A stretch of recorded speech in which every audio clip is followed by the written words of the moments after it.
What are you doing talking sports? You don't know sports. Guy Guyerson, he knows sports. You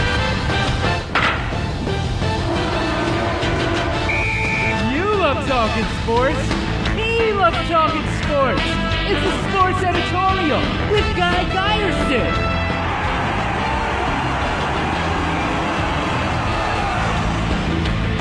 Play ball! Guy Guyerson's my name. Talking sports is my game. Let's get our engines running. Quarterback problems all over the NFL. And with the return of Vinny Testaverde to the league, I'm just going to throw out a few names who I think should be getting some calls from GMs.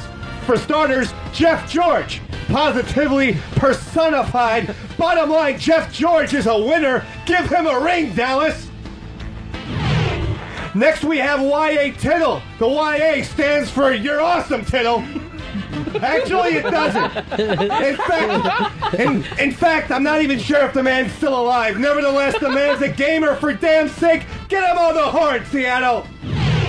Finally, Randy Quaid. Now, I know what you're saying. Guy, Randy Quaid is only an actor. And then you're probably saying, and Guy, I smell gasoline on your breath again. And then you might be saying, Guy, you seem a couple inches shorter than yesterday. My God, your right foot is missing. What happened, man? And after I told you about why you shouldn't play bumper cars on peyote in the nude, I would get back to the subject at hand, Randy Quaid. Yes, I know he's not a real quarterback, but I watched Any Given Sunday, and I know football, and I'm telling you, he can win in this league. And if he can't, just replace him with Jamie Foxx. Talking sports! Hey, speaking of sports movies, went to one the other night with my new main squeeze, Miss Susan St. James of the hit show Kate and Allie. We walked happily into a film called The Comebacks, starring Saturday Night Live reject and all-around unfunny man David Koechner, and we walked out 35 minutes later furiously. Why?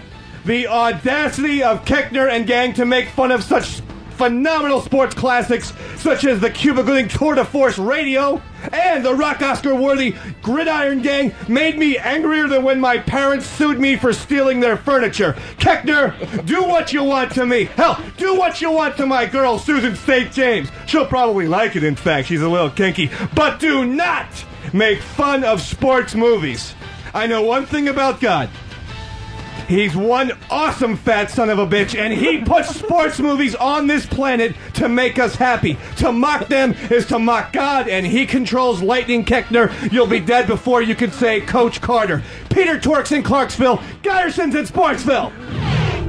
Time now for a live commercial. Remercial. Buckle your seatbelt, kids.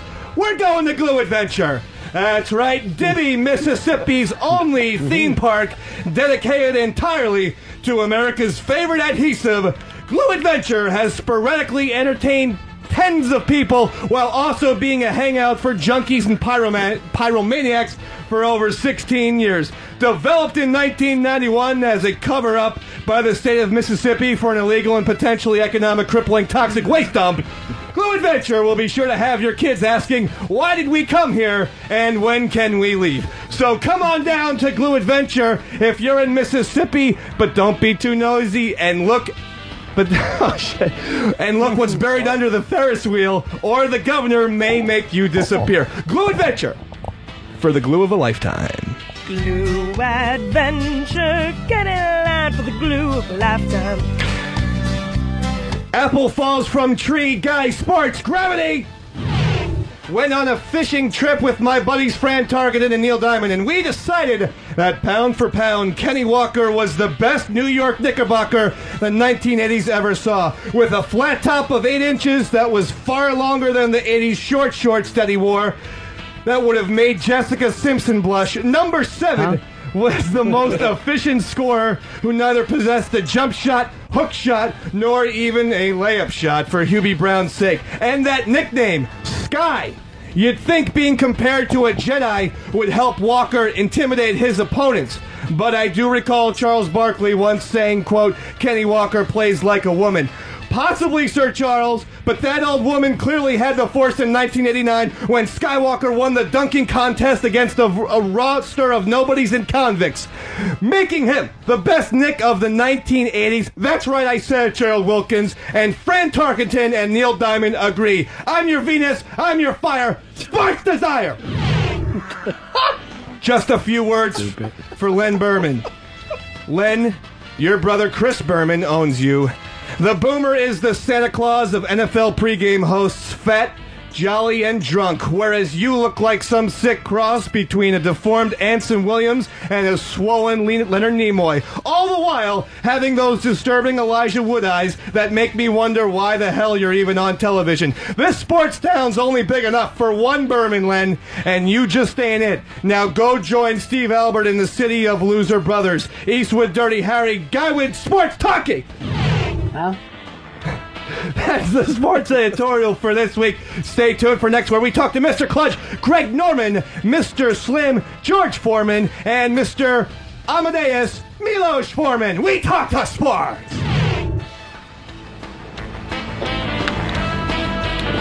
Whew, that one's struggled through that. I need to double space. I need to double space what I write. I never asked you to do stuff, Guy, but I would like to hear something for Richie Hebner one day. I'm in the right. I guarantee. Guy Guyerson roast beef sandwich guarantee. Richie Hebner will be in the next installment of Guy Guyerson, or my name ain't Rosie. You know, no one ever really brings up the old gravedigger, but he's still doing stuff. Seriously, cannot single space anymore. Not